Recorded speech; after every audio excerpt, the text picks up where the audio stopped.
कुछ जगहें अपनी कहानी खुद नहीं बताती, वो बस इंतजार करती हैं,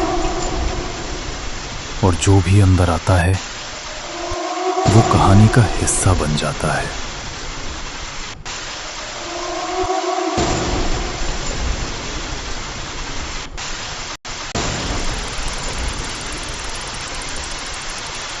अरे अर्जुन, तू डर क्यों रहा है? बस पुराना गांव है, इतनी बारिश में क्या डरना।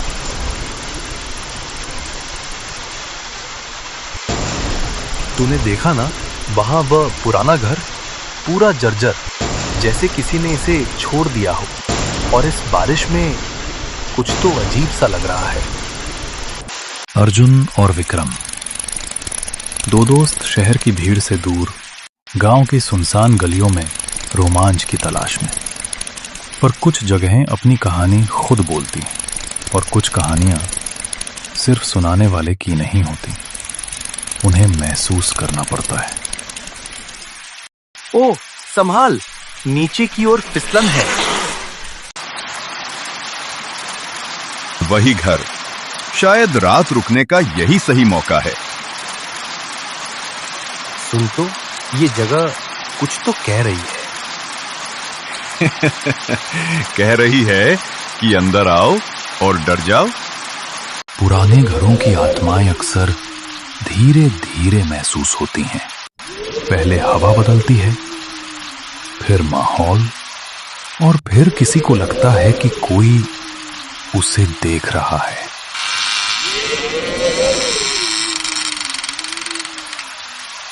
देखा अर्जुन, दरवाजा खुद ही खुल रहा है, या कोई अंदर है?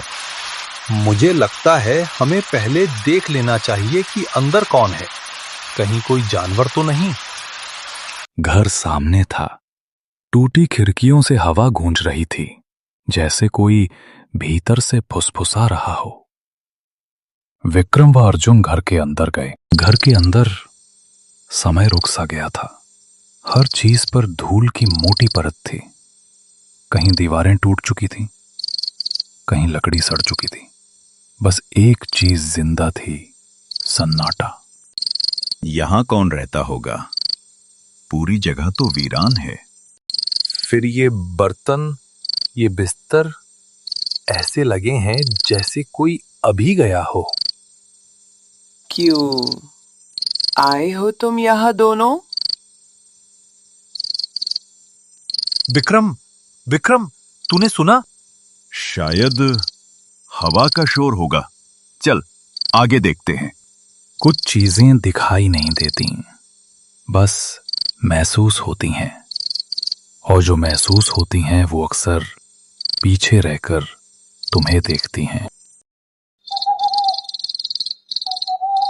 विक्रम, वहां कुछ है कोने में।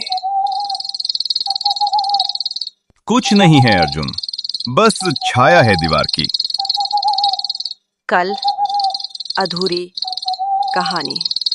अबे, ये दीवारें बोल रही हैं क्या? तूने सुना ना? हाँ सुना, लेकिन शायद पुरानी लकड़ी की आवाज होगी। हवा से सब गूंजता है। कभी कभी साए सिर्फ पीछे नहीं होते, वो तस्वीरों में भी रहते हैं, उन लोगों की जगह जो अब नहीं है। और जब तुम उसे देखना चाहो तो वो करीब आ जाता है, सिर्फ एक कदम दूर। पर जैसे ही तुम पलटते हो वो गायब।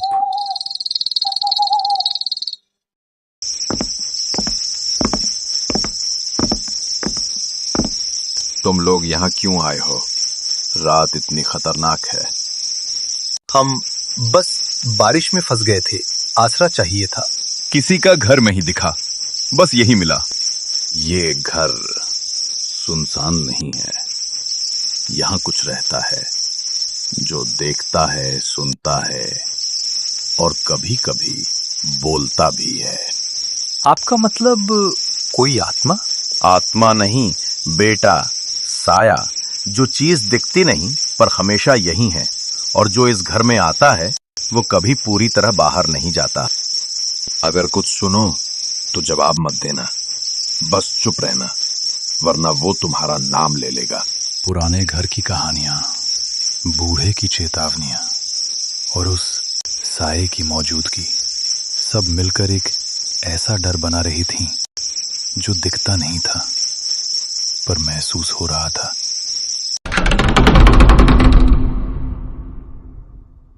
विक्रम, दरवाजा बंद हो गया।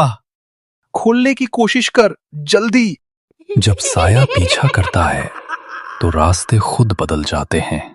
दीवारें, फर्श, छत सब अजनबी हो जाते हैं और तुम सिर्फ भागते रह जाते हो। रुको, अधूरी कहानी पूरी करनी है।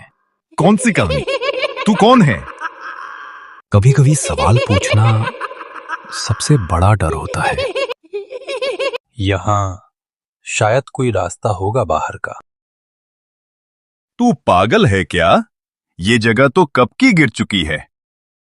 वापस मत देखो, यहां कुछ चीजें इतनी पुरानी होती हैं कि वे सिर्फ अतीत में नहीं बल्कि वर्तमान में भी रहती हैं, और जो उन्हें देख लेता है वो कभी वही नहीं रहता।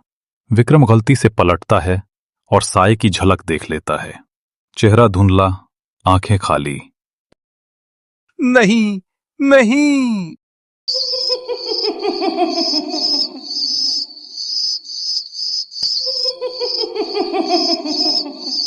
जो कहानी अधूरी छोड़ी उसे पूरा करने आए हो। कौन सी कहानी? वही जो मेरी मौत से शुरू हुई थी। भगवान, ये क्या है? और जब तुम्हें लगता है कि सब खत्म हो गया, कुछ चीजें सिर्फ दिखती नहीं, महसूस होती हैं।